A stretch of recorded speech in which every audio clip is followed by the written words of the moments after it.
I'll show you do buckaroos and how the heck on you. I adjust my camera slightly there. Just slightly there, man. I've got two here. Let's go start the opposite direction. I'm going to start with the bigger one first, though. Incarnation India Pale Ale from Four Hands, 7%. Four Hands out of St. Louis. Mo, Salancha.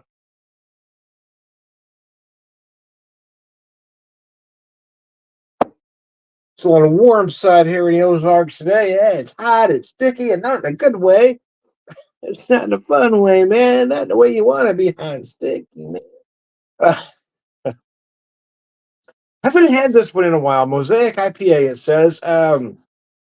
It's good. I don't know. I think my tastes have changed over the years. I'm not enjoying it as much as I once did. But the truth is, there's been so many other IPAs that have come around. When I first had this way back when, I really loved it. And I don't dislike it now, to be honest with you. It's very good. It is done impeccably well. There's no flaws whatsoever. It just comes down to personal taste and preference at this point. There's just, yeah, I don't know. It's good. There's nothing wrong with it, like I said, but there's just so many others out there these days. It's just not the flavor I'm going for. A little bit of tropical fruit notes. You definitely find some orange zest in there.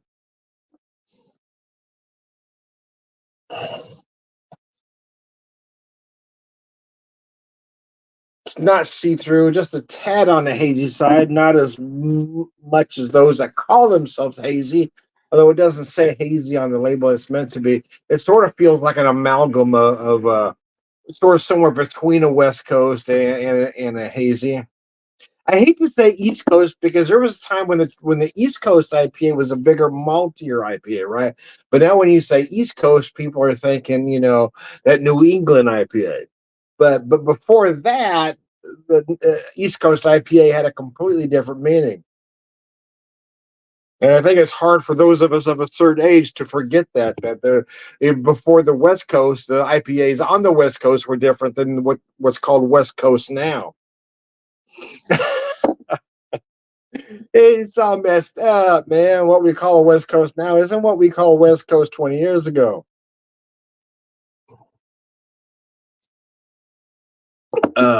Anyways, anyways, I digress. Yeah, I don't have to take my ass inside. It's hot out here, man. I went out front, or went out back. I decided to come out front for this one. Sit at my bar a little bit and watch the world go by, but it's hot, man.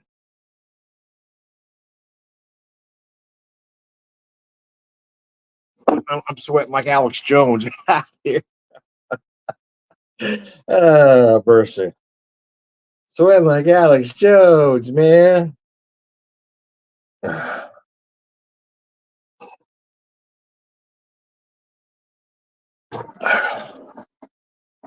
It's great when karma works, isn't it? It doesn't always seem to work, or it doesn't always seem to work fast enough. But it's great when it does work, when you see guys like that who didn't been just complete pieces of shit their whole entire lives finally get a comeuppance. You're thinking, okay, here we go. finally, finally, this ragged piece of shit is finally getting what he deserves. Sometimes it takes longer for those to get their comeuppance. Sometimes karma takes a while. But when it finally hits it, oh, there it is. There she is. There's karma in all her glory. Giving Alex Jones the high hard one. Anyways, I digress.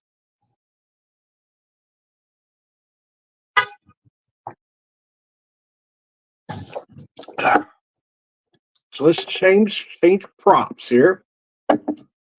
Casey Birko. It's our Helles Lager at 5.1%. Munich style golden lager. It's just a beer, right? It's one of those beers that does everything right.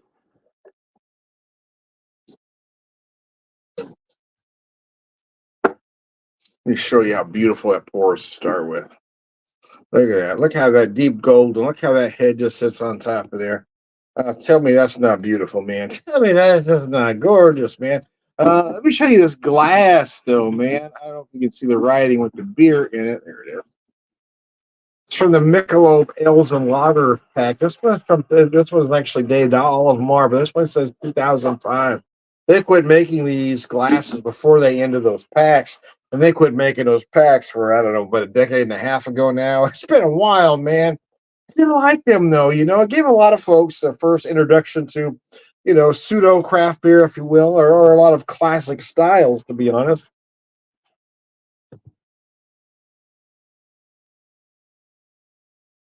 There was a time when some had recipe cards with them using the beers. I love those, man.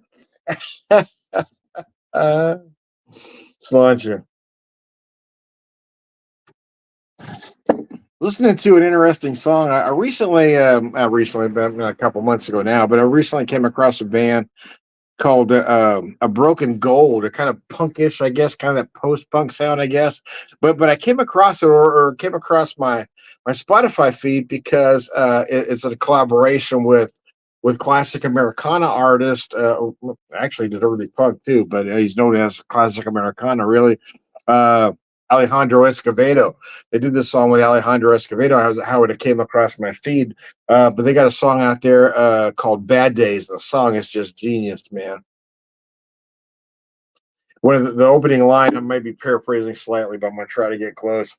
I didn't realize that the bad days were the good days all along. And it's just when you think back to some of the things that you thought were the most tragic in your life.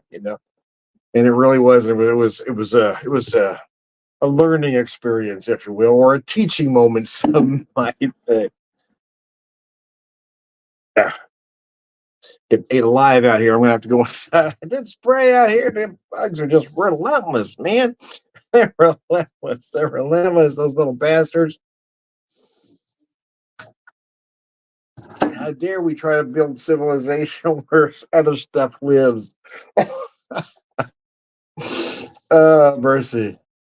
Yeah, I'm not a big fan of bugs, but the truth is, yeah, we're in their space. Got squirrels in the tree here, and I got this one little bastard that likes to throw stuff at. Hey, we're the ones that chose to build in their habitat, man. And we seem to want to make everything look like it's their fault. No.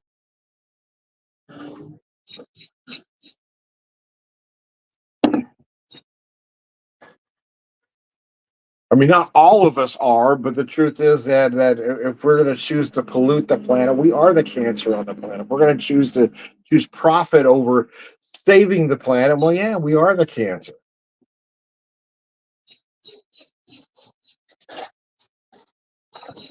Ah, got my wife coming out here. Don't tell her what I said.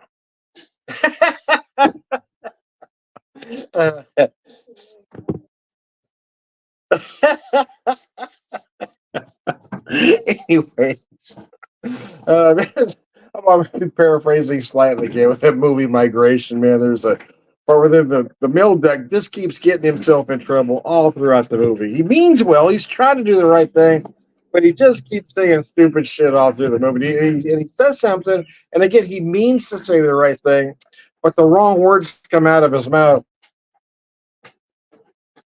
And things are about to get crazy, and then the wife, the female, steps up and says, "I've chosen to spend my life with this man. I'm well aware of the stupid things that come out of his mouth." And I just started dying laughing. I looked at my wife. I said, "That's how you feel all the time, isn't it?" anyways, anyways, I digress. But that line of well aware, that just cracked me up. Anyways, I digress. I got to get aside. I'm sweating my ass off out here. It's brutal. I am. I'm the beer whisperer, beer evangelist, prolific beer drinker, pervert wisdom man.